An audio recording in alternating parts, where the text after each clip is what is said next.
नमस्कार। आज संघर्ष सेनेच्या वतीनं आम्ही महिलांच्या हातामध्ये मशाल दिली। याचं कारण असं की जे काय बदलापूर असेल, कोल्हापूर असेल, त्याचबरोबर कोलकाता असेल, या ठिकाणी भर दिवसा आमच्या आया बहिणींची आबरू लुटली जाते। लहान 3-3.5 वर्षाच्या मुलीवर अत्याचार करून त्यांचा बलात्कार करून खून केला जातोय।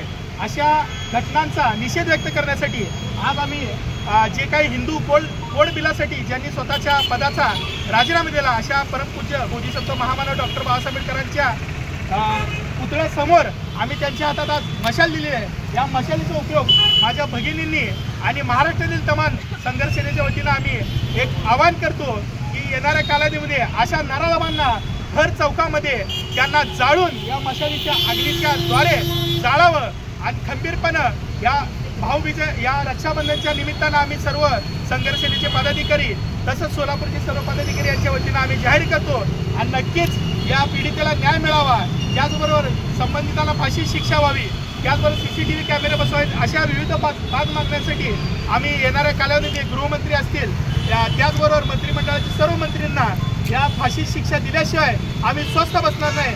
जय हिंद, जय महाराष्ट्र, जय भीम। नमस्कार, मी डॉक्टर माधुरी पारकरवार।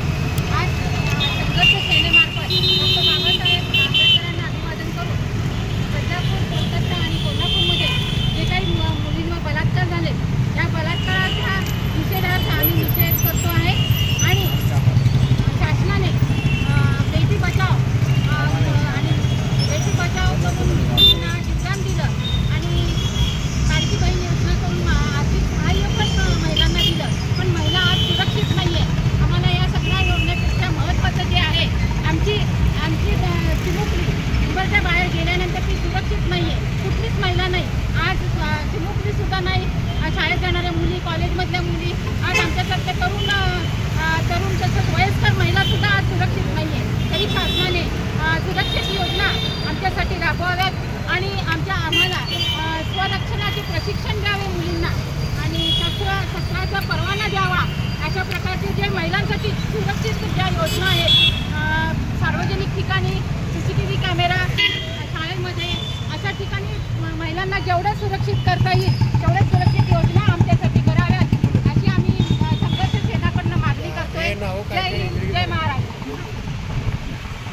आम्ही आंदोलन करतोय। जे बलात्कार केले जे कोलकाता आणि बदलापूरमध्ये जी घटना घडली ती अतिशय निंदनीय आहे आणि क्रूरतेची एक महिला वर्गासाठी एक क्रूरता जाणवते की एक 3 वर्षाची मुलगी, 3.5 वर्षाची मुलगी, तिला काहीही कळत नसेल, तिला ती शाळेत जात असेल आणि त्या शाळेतल्या जर शिक्षकांचंही तेवढं लक्ष नसेल आणि तिच्या सेविका म्हणून पण असतात, मदतनीस असतात, तर त्याही त्यांच्यावर लक्ष देत नसतील तर अशा शाळांना परत रोखलंच पाहिजे आणि प्रत्येक शाळेमध्ये CCTV कॅमेरे लावलेच पाहिजे।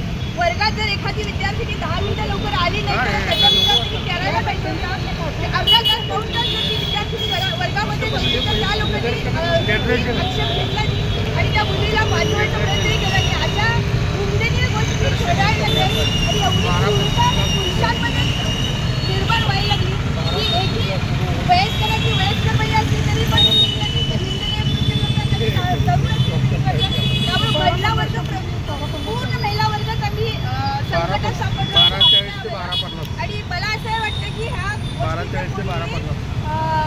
पक्षांनी भांडवल करू नये, प्रत्येक पक्ष मिळून ह्याला न्याय द्यावा आणि जी पीडिता आहे तिला न्याय मिळवून देण्याचं आणि त्याच्या परिवाराला न्याय मिळवून देण्याचं उद्देश फक्त त्यांनी ठेवावं आणि ज्यांनी केलं असेल त्या बलात्कार त्या प्रत्येकाला फाशीची शिक्षा व्हावी हे ठासून आम्ही सांगतोय महिला वर्गाच्या।